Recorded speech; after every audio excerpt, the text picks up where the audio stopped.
the crazy making conversations with a narcissist. Having a conversation with a narcissist can leave us with so many emotions to work through, from guilt to anger, self-doubt to frustration. A conversation with a narcissist can leave us with no idea as to what just happened, whose memory is right, whose memory is wrong. Those conversations can leave us so frustrated. It can leave us screaming to be heard, left in tears and completely drained, stunned into complete silence, as the narcissist seemingly had no clue, and it ended up being something about what we did wrong, or that we felt like we were talking and nobody was home. Conversations with a narcissist are crazy making. Narcissists are exhausting to be around or to try and communicate with. The thought of having a conversation with a narcissist can be utterly nerve-wracking. One word out of place and they blow, and we don't even know what that one wrong word was. Usually we end up walking on eggshells around the narcissist after so many times in the past when the conversations ended badly, which they've always blamed us for. So when we do decide to brave it and start that dreaded conversation with them, we are left wishing that we'd never started the conversation in the first place, doubting our very own instincts and wondering what on earth just happened, often leaving us feeling like we're the crazy ones. We often end up questioning our own sanity, our own reality, blaming ourselves for things that perhaps never even happened. The problem is some of us are born into narcissism, having narcissistic parents even on the low end of the spectrum, so we don't always truly learn what unconditional love is. When we have someone hurt us that we look up to take care of us, shouting, "Don't you know I love you?" we accept that treatment of us as normal. When we have someone who we look up to, who we believe cares about us, telling us it wasn't that bad, we trust them. When we have someone raising us who's supposed to care about us, telling us to go and hug people that we don't want to hug, we believe in them, breaking down our boundaries. When we have somebody training us to say sorry to people for things that we haven't even done, it is training us to people please others. And it might not even be narcissistic parents that did this to us. We accept treatment of us as normal as a child that we should never have accepted. We believe that's how people show love, even though it's not how we might love. As we grow and make friendships, get into relationships, we can then accept behaviour as normal that we should never have accepted.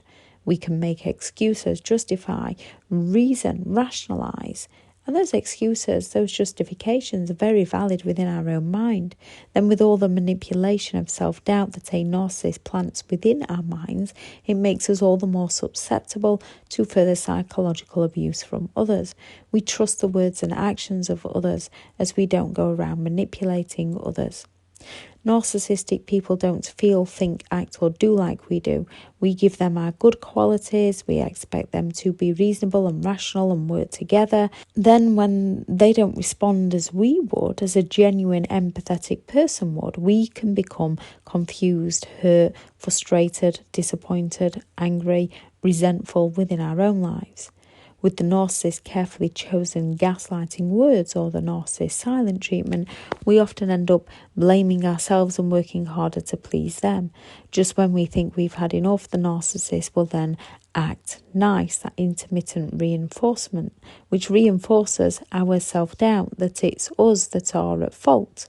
Nothing you or anyone ever does deserves this kind of manipulation or abuse in any way, shape or form. Their behaviour is on them. The narcissists are the ones with the issue. You were never to blame for their toxic, hurtful, negative behaviour or actions towards you. A narcissist is responsible for their behaviour as we are ours. We might have done things we are not proud of around these people. Narcissistic people know how to push the right buttons to bring out the worst in those around them. Then they will exaggerate any mistakes of ours while denying any mistakes of theirs, or blame us for their mistakes. While we try to look for the good in them, they'll point out our flaws within us, leaving us with even more self-doubt. Here are 7 examples of the tactics narcissists use for crazy-making conversations. So if you still need to communicate with one, you can recognize the manipulative games that the narcissist is playing, no longer get drawn in, and begin to see just how predictable they genuinely are. Some are dangerous, so no contact is a must. 1. Gaslighting, possibly one of a narcissist's favourite and most commonly used manipulation tactics, as we often don't see it while we live it. The narcissist gaslighting will often psychologically distort our reality. It is an insidious form of mental abuse. A narcissist will purposefully not share information. They will rewrite history on us to escape accountability, either by saying that something did not happen that did happen, or something did happen that did not happen. Or they will accuse us, a narcissist will accuse us of being too sensitive, insecure, losing our mind. This is all used so we doubt our own thoughts, feelings, so that we question ourselves and our reality, doubt our own judgment, and often go to the narcissist for a reality check. A narcissist might even go as far as hiding or rearranging your belongings. A narcissist will say things that hurt us and then come at us claiming that they were only joking. They will shame us, blame us, belittle us, criticise us, and then tell us that we can't take a joke. So we are left overthinking, questioning ourselves, full of self-doubt, becoming emotionally and physically drained. How to disarm? Always keep things via messages or email. If it's in person, keep a diary, take notes, and go to those notes for your own reality check. Pay attention to the wording people use. If they hurt your feelings, say they were joking, and try to understand you and not repeat that behaviour. It's a mistake they made. We all make mistakes. If they say they were joking and mock you and then repeat their behaviour, it's no longer a mistake. It's a choice that they make, and it's who they are. 2. Blame shifting. As a narcissist exploits others and lacks empathy to care for another person's feelings, they feel superior. They are never to be held responsible for their own actions. They will shift all the blame of everything and anything they've done that's perceived by others as harmful, immoral, or wrong onto those around them. A narcissist will justify themselves cheating on you by twisting the blame onto you. If you'd have paid me more attention, I wouldn't have gone elsewhere. And as they seek excessive attention, most of them believe this. However, they cheated on you because that's a choice they make. It's who they are. It's nothing about you. It says everything about them. Bosses will justify using you, exploiting you because they pay you. A parent will justify ignoring you because you wouldn't break your boundaries and serve them.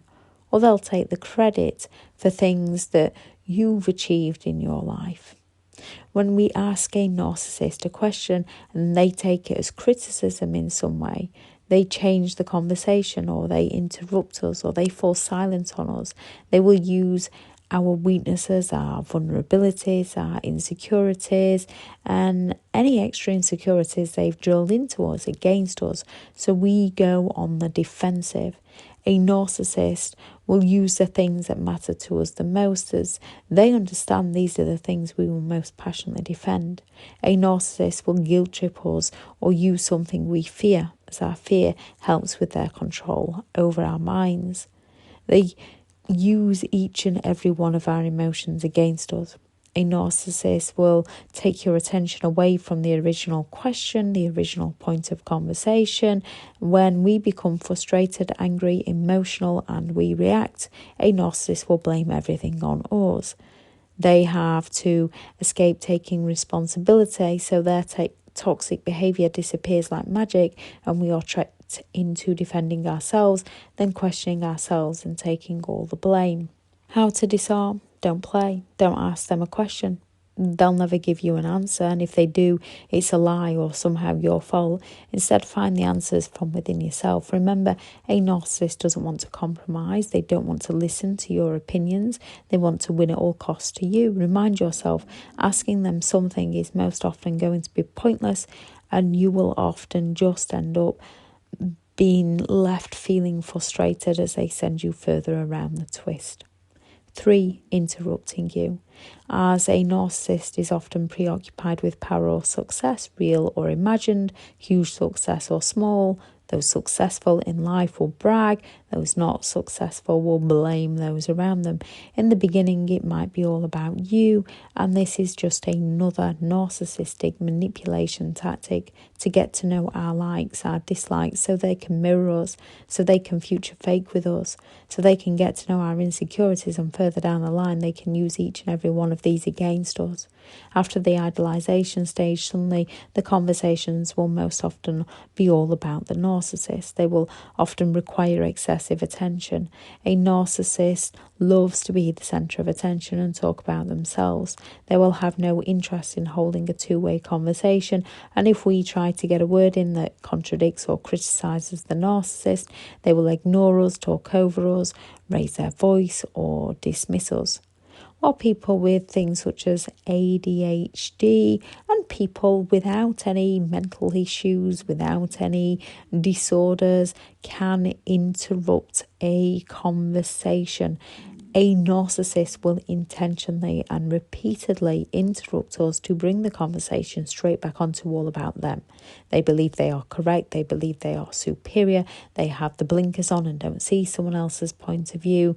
You should accept and trust and believe in all that they say and do, or they will throw a major tantrum.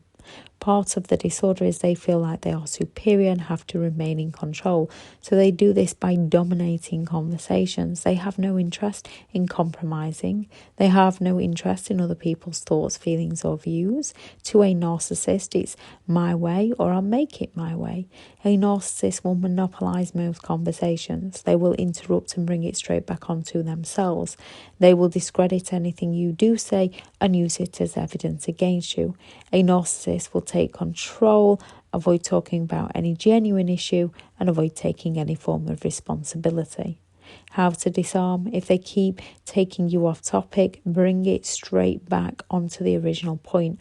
Observe if they blame shift, provoke, talk over you or rage out at you. Stop the conversation when they do. Never react, only respond, and only respond once if you need to do so. If they don't want to listen to you, that's up to them. You do not need to respond. If they want to take it off topic, they've not responded to the situation at hand, leave them to it. 4. The silent treatment. This is another one of the narcissist's most common methods for emotional manipulation of those around them. They believe they are special and have a sense of entitlement within themselves, that all others should do as they say, or they will sulk until they get their own way. When they feel criticism or they are losing power or control over you, most narcissists can go for the silent treatment. They will do the present silent treatment for hours, days or weeks. When we are in the home, so we are walking on eggshells around the narcissist. A narcissist will do it with their friends on purpose, entirely leaving us out of the conversation while chatting to all the friends, or the disappearing act where they'll up and leave for days or weeks, all to keep their control over us. A narcissist will demand a perfect apology for things we don't even know we're apologising for. They will do this if you didn't accept their point of view, to avoid discussing important issues with you, to avoid taking responsibility for things that they have done, to get us to do as the narcissist asks. And when we do, they'll reinforce our self-doubts by playing nice with us again, just to bring us crashing down again. The silent treatment is used so that we feel insignificant, invalidated, unheard, not seen, insecure, vulnerable, unloved, to make us question and doubt ourselves. A narcissist usually makes it so we cannot get hold of them with the disappearing act, so we are walking on eggshells. How to disarm? There's no better way to recover from narcissistic abuse than taking the first step of no contact. They're entitled to be silent. Let them be silent. Recognise that that's on them, not you. A narcissist uses the silent treatment to hurt us. We use no contact to heal us. Don't try to reason with them. Don't try to work out what's wrong. Write things down. Focus on your reality. No longer beg, plead or apologise. Just leave them be. They cannot play if you're no longer playing with them. They cannot fight if you're no longer fighting. A narcissist can no longer control if they've lost control of your mind. 5, a narcissist turning up the volume. When a narcissist will overtalk us, when they get angry and feel as though they are losing control over the conversation, a narcissist will turn up the volume. They do this to shock us, confuse us, intimidate us, and basically bully us into submission. This is because when we feel intimidated, our rational thinking takes a back seat. Our best defense is weak. A narcissist is using more psychological warfare against us. This is when they lack intelligence over the conversation, so they have to talk louder and over us to dominate the conversation so that the narcissist can take back control. How to disarm? Stop talking. They're not interested in your point of view. A narcissist wants to scare you into taking on board their opinion. Turn off your ears. Go into your own mind and focus on your own opinions and thoughts. 6, projection. A narcissist loves to use projection on others. Whatever they have done, think or feel, they will pass over onto someone else. The things they do and the things they say to one person when no one is watching is entirely different to when others are watching, and there could be consequences for their actions. If you listen to the narcissist character assassinations of others, this is actually, most often, the real truth of who that narcissist indeed is. They will discredit credible people, accuse people of cheating who are not cheaters, accuse others of lying who are not lying, accuse people of being insecure who are trying to listen to their instincts, accuse people who have been crazy, who've been driven that way, accuse people of keeping their children from them, when most of the time a narcissist doesn't even pick up their children, only if they can put a grand show onto those around them. Narcissists do this when they are defensive. They will project their faults onto others, and they annihilate and destroy people. Most people don't project, and people's comments often resemble the truth of the other person. They are not outright lies. How to disarm? If they're smearing your name, leave them to it. Rise above. Not easy, yet possible. If they're doing it directly to you, observe their words. Don't take them on personally as your own. Take them as a verbal confession as to who that narcissist indeed is. 7, triangulation. This is when they will talk about what someone else has done to get us to break down our boundaries and do it for them.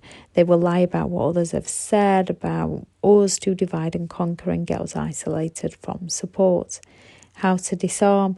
Know your worth, know your boundaries.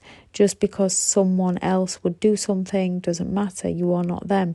Any lies, try to get the third person narcissist together and ask them about it. 8, the topic switch. When you're happily discussing something, then we either don't agree with the narcissist point of view, or they feel criticised, or we've asked them about something they didn't want us to know about to gain control and win, as that's what narcissists wish, to win and to be in control. They'll suddenly switch the conversation onto something else, usually something we've done wrong in their eyes, or something we haven't done for them, or they will chip away at one of our insecurities. A narcissist will project out loads of word salad to provoke us, confuse us, hurt us and upset us. Suddenly we're then in the defensive mode and the original conversation has disappeared. Then we get blamed for everything, for defending ourselves, or we're reduced to tears, and they'll sit back almost looking pleased and watch you cry with a glint in their eye and still blame everything on you. How to disarm? Again, observe what they do and what they switch it on to. Bring it back to the original conversation. If they don't want to, then leave them to word spew on themselves and take no part in the conversation. 9, playing the victim. When a narcissist is not playing the hero, they will pity play into the role of the victim. They will never be the villain. They do this to avoid taking responsibility, to avoid being held accountable, and to avoid consequences for their actions, to avoid their actual abusive behaviours and to cover them up. A narcissist knows others that are genuine, caring, compassionate. They will play on those emotions to their advantage. A narcissist will gain flying monkeys and control others' opinions, all while hiding their true selves.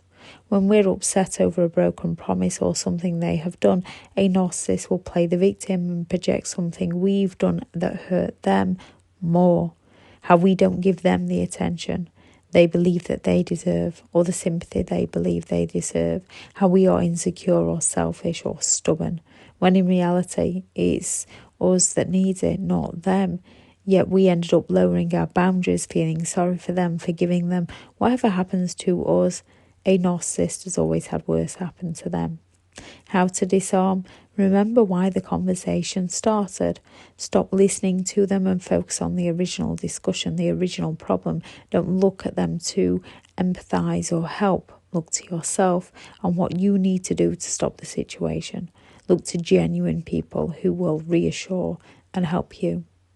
I shall link into the video description the playlist on the things narcissistic people say to gaslight you, why we need to stop explaining ourselves to narcissistic people, and why narcissists play the victim to the conflict that they create.